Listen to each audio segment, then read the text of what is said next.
Galera, tudo bem? Saudações rubro-negras. Aqui é o professor Maxwell. Hoje nesse vídeo vamos falar sobre a atividade número 6, tá? De História para os alunos do 9º ano. O tema é totalitarismos e conflitos mundiais. O mundo em conflito, a questão da Palestina, a Primeira Guerra Mundial, a Revolução Russa e a crise política de 29. O objetivo é identificar e relacionar as dinâmicas do capitalismo e suas crises, os grandes conflitos mundiais e os conflitos vivenciados na Europa. Ou seja, especificamente o tema que nós vamos tratar desses aí, que vamos tratar outros mais à frente, é a Primeira Guerra Mundial. Tá? E o objetivo é nós vamos relacionar a crise do capitalismo com a Primeira Guerra Mundial. Que a crise do capitalismo está ligado à disputa por novos mercados por parte dos países industrializados, os países ditos imperialistas, certo? Beleza? Então vamos comentar aqui sobre a atividade número 6. Vamos que vamos. Eu animadíssimo com o título do meu time, Flamengo. Vamos que vamos. Pessoal,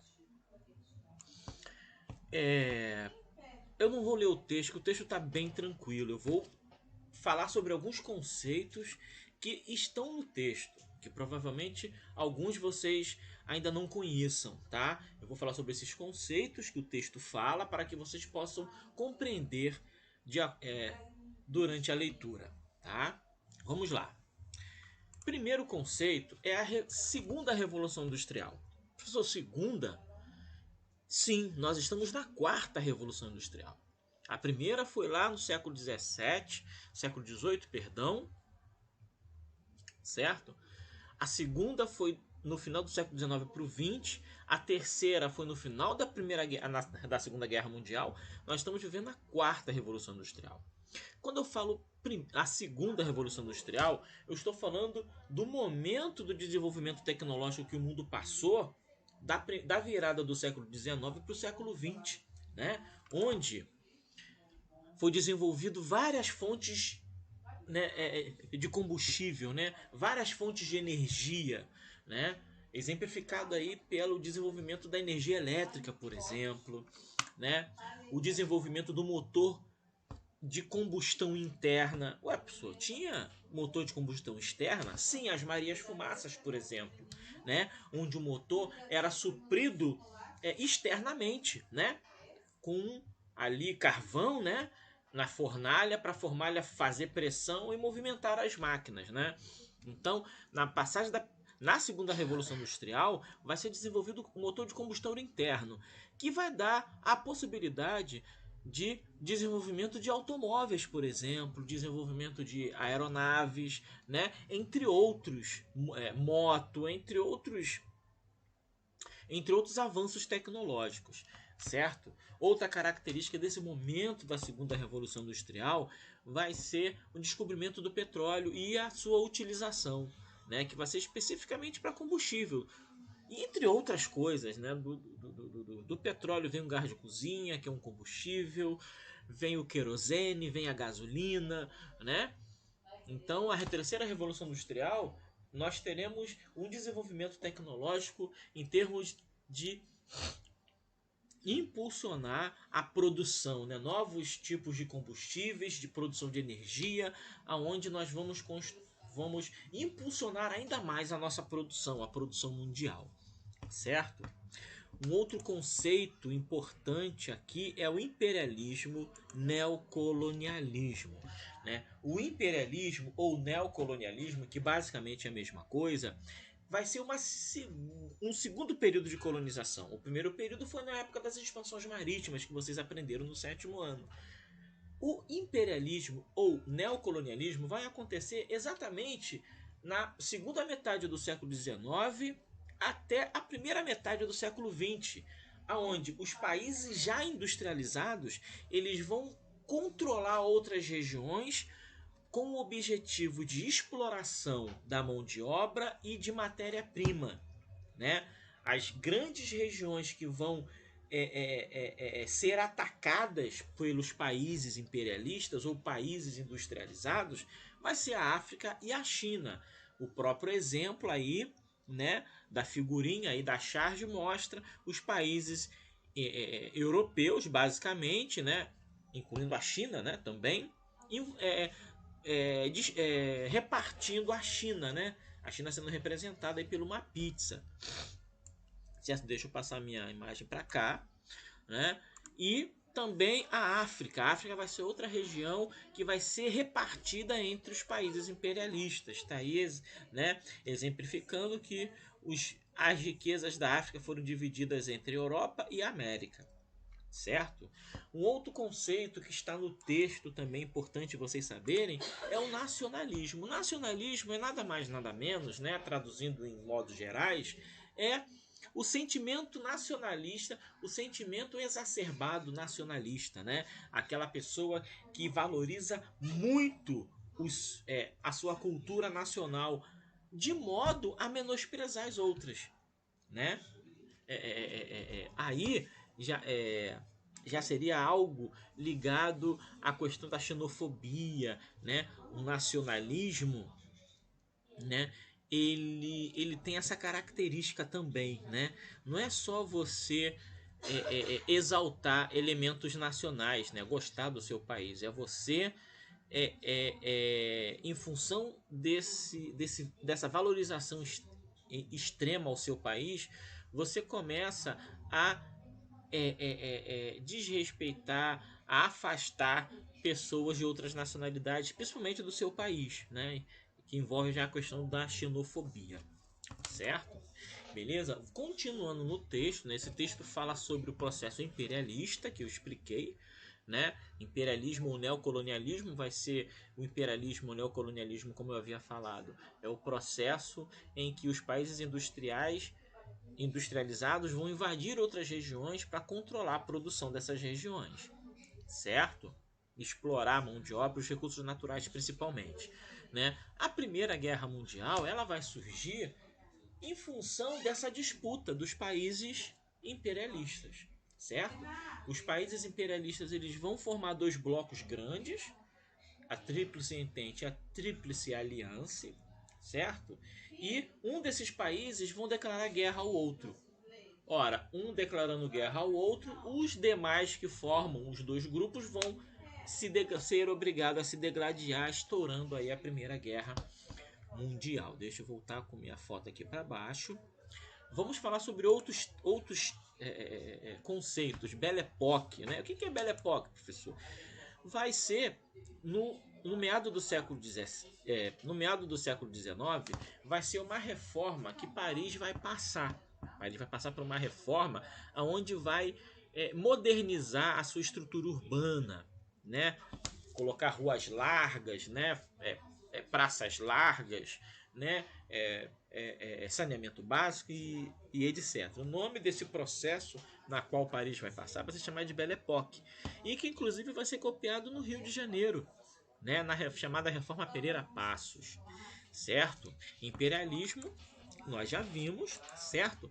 Corrida armamentista vai ser o seguinte: a corrida armamentista ela vai ser o nome dado a esse processo antes da Primeira Guerra Mundial, ou seja, os países estavam disputando por novos mercados, os países industrializados, imperialistas, certo?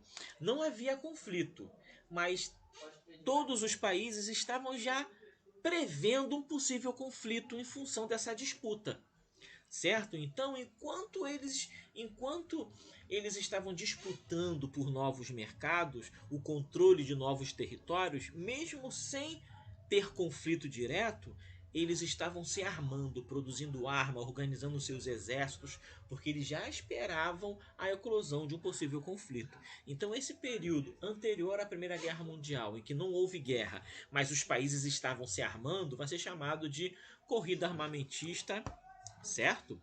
Ou paz armada, certo? Ou a paz armada, ok? Beleza?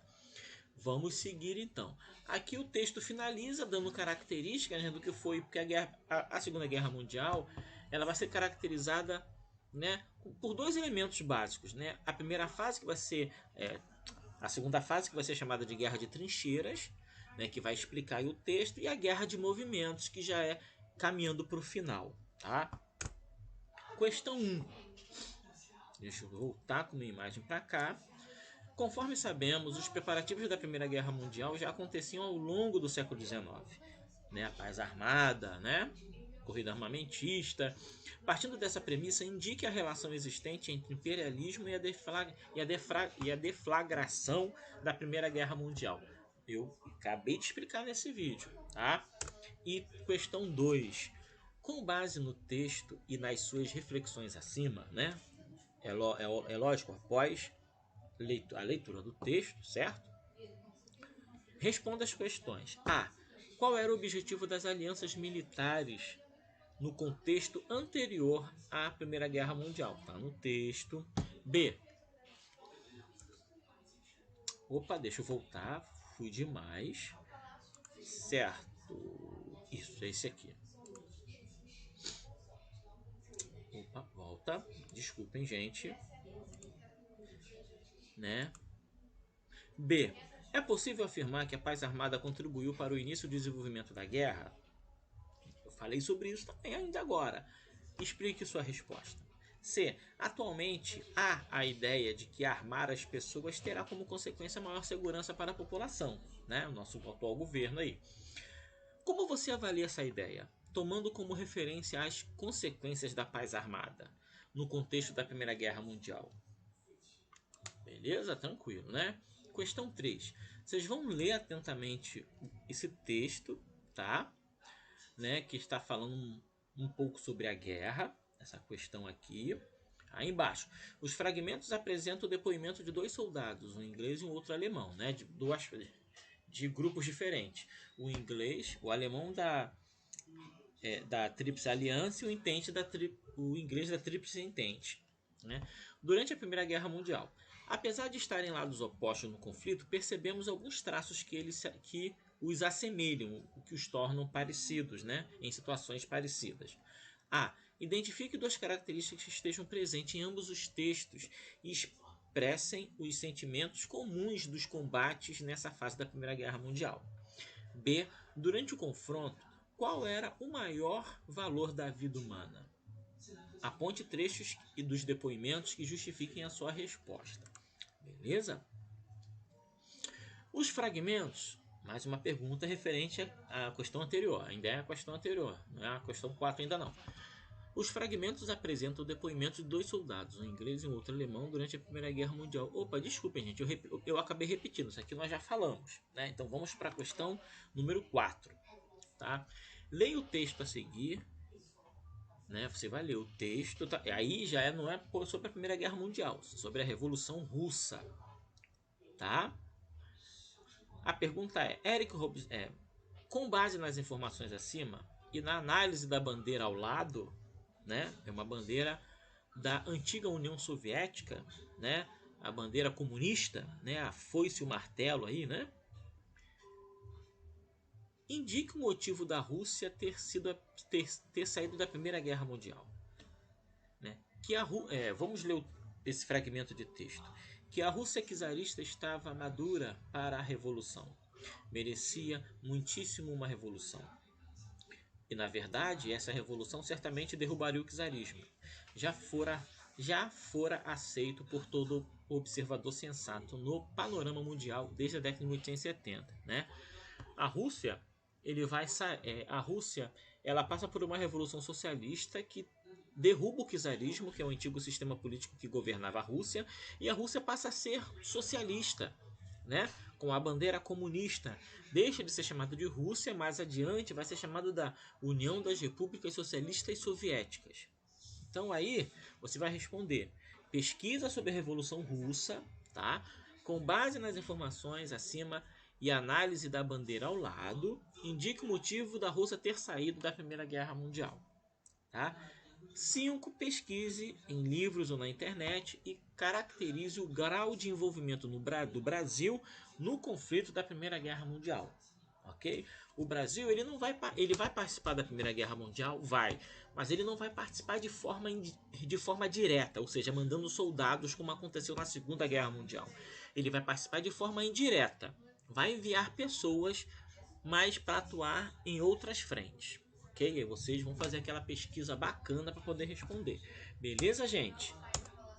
Então a gente se vê na próxima semana com a atividade número 7, ok? Ó, grande beijo e até mais.